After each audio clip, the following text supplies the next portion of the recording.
UPA completes 9 years, 4 years in the second term. N. Ram, former editor-in-chief of Hindu, he joins us from Chennai. Along with him, Subramaniam Swamy, president of Janata Party, who joins us from New Delhi. Let me start with you, Mr. Ram. As UPA finishes 9 years, do you think there is not too much to celebrate, but it feels more like a countdown beginning? Yeah, it looks like a mourning, doesn't it? It is in such bad shape. They're so depressed, demoralized, bloodied, and discredited that, the problem is it stayed on too long, and this longevity has brought on what may be called a state of stasis. That is a state where, nothing happens. It's worse than a political crisis. It's an old Greek term, and I think that's what it is, because it's directionless, without focus, without integrity. Gone on for far too long, and it's just waiting for its downfall, it looks like to me. So, Mr. Ram, in a recent article, you wrote that the UPA government is discredited, bloodied, delegitimized and demoralized. Is that largely due to unprecedented scrutiny from the judiciary, media as well as civil society? I think they have contributed, yes. The media have done very well, the news media, both the press and television, in exposing particularly the acts of corruption, the lack of leadership, the indecisiveness. Yes, the judiciary has come out with some telling judgments. For example, on the CBI, which CBI is, interfering with the CBI in its investigation of the coal block allegations scandal, and also in other cases, so 2G, for example. So I think all that has has inflicted a tremendous damage on the legitimacy of this government and on the image of the government, and deservedly so. Also others, individuals, some NGOs perhaps, have also contributed. So I think civil society, as well as at least one instrument of state, have stood up and brought this about very correctly, I think. Mrs. Swamy, good morning to you as well. Is the UPA at its weakest as it completes 9 years of governance? I don't agree with that at all. I think there's said to be a mood within. Well, that is no excuse, because whatever scrutiny and all of that is essentially a part of democracy. Much of these countries which have been independent, unlike us, who were only freed about 65 years ago or 67 years ago, these countries have very sharp scrutiny. Now, I can give you an example. A senator lost his entire political career because he faked his educational degree. Now, in this today, I know one UPA leader who has faked the degree, but nothing has happened, you see.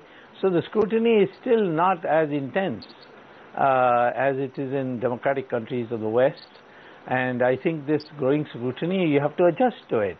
After all, you are accountable, and therefore this accountability should be there. But I would say, on the contrary, the kind of offences being committed in the UPA has been unprecedented, even if you compare the previous governments, whether it's the NDA or the Devagara government or the Gujarat government and so on. I think the only government which escaped with no scandal was the one I was in, which is Chandrasekhar's government. So far they have not been able to find a single thing except the auction of gold, which was not the government's decision. It was Mr. Yashwant Sinha's, as the finance minister, his decision. And therefore, totality, I would say, that compared to what they have done and try to cover up, this scrutiny is not extraordinary. Mr. Ram, some believe that the dual leadership was the reason for the failure. Would you concur with that? I don't agree with that at all. I think there's said to be a mood within the Congress to that effect. But I think the dual leadership is the right thing. It's in most parliamentary democracies. That's what happens, because the Prime Minister can't possibly combine his or her functions with leading the party. assuming that we have there's a democracy functioning within that party and within the government. So I don't think that's anything to do with it. In fact, it may have helped moderate the crisis, slow down the delegitimization of the UPA government, because Sonia Gandhi has made some interventions which I think have sort of lessened the damage. For example, on the very question of resignation of the two ministers, you don't have clear evidence, but according to the press, according to all the media, it's clear that it was Sonia Gandhi's insistence that saw Ashwini Kumar and Bansal out. They should have been out, but apparently the Prime Minister and perhaps others were protecting these two ministers for whatever reason. So the dual leadership has actually helped mitigate the decline and downfall of the UPA government. That's how I would argue that. Right, but Mr. Ram, would you give credit to the government for at least having the stomach to survive the storm? Despite all the scandals, the government is all set to complete its full term. Yes, that's true. The Congress has a gift for survival. It's been around for a very long time. And we saw what P.V. Narasimha Rao was able to achieve with a minority government. Landed him in some trouble, but they survived the whole term. And so nobody expects this government to go before its elected term is over, despite all these scandals. And also I think this longevity has been itself a problem. Had the UPA, had it not stayed on so long, its record would be better. So this longevity itself has brought on the current state. So, Mr. Subramanian, would you say that this survival goal has been achieved at the cost of slowing economy and poor governance? I don't think so. I think they have worsened the situation. You see, today we have a current account deficit is exceeding 6% of the GDP. Never in the history of India we have ever exceeded 2.5%. And suddenly you go to 6%. Means the total drain on your foreign exchange reserves.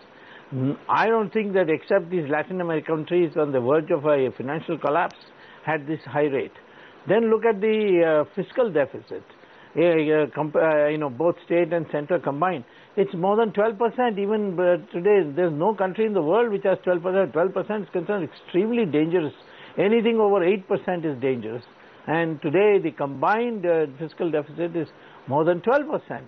Now, what has this got to do at the cost of what? It is actually because you have been squandering money through all these crazy schemes which have been siphoned off on the way before it reaches the beneficiary. That is responsible. What the stability has been on the question of whether we should be on the side of Sri Lanka or hand over Sri Lanka to China, which is what the effect was of obeying the diktat of the DMK, or in Trinamool, whether in Bangladesh we come to an agreement or you don't come.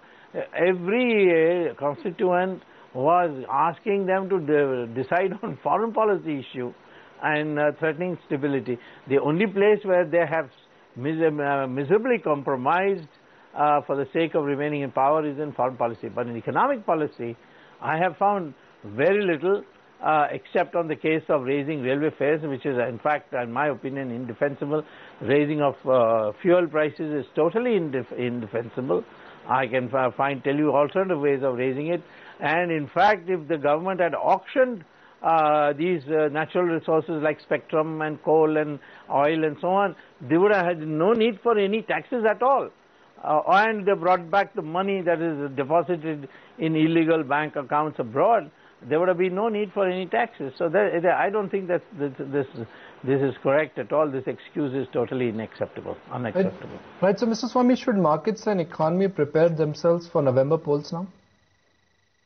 Well, I think there's a dilemma there. The only people who can really cause a poll is the ruling party, because I don't think that the supporting parties like the Samajwadi Party and the Bahujan Samaj Party is going to withdraw. They think why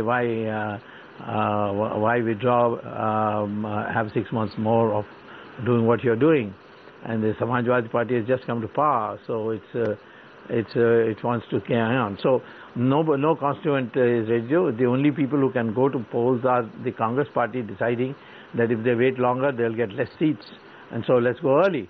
But that is a controversy or a debate that has not come to any conclusion in the Congress Party. There are some who say we are anyway going to lose. It doesn't matter if we get 80 seats in 2014 and 120 if we go to the elections in November. So we are going to lose anyway. So there are people who are arguing like that. I know, I have enough information from their inside discussion, and so they have not come to a conclusion. So, but my guess is that there will be two major scandals which will come, which will force a October election. So, Mr. Ram, we've seen a slew of reforms over the last 6 to 8 months. Will policy making once again be hostage to politics as we approach polls? I think whatever they've done comes too late to save them. So I think it's not a question of policy making being hostage to politics. I think it's not clear what they want to do. They're being pulled in different directions, and I think policy making is in a shambles. They may try various things, but the effect of it, take the food security bill, for example. Nothing. The grand sounding bills have been stalled, and entirely because of the fault of the government. They should have handled it differently. And as for other policy measures, I don't think they're going to make any big impact on their political stock.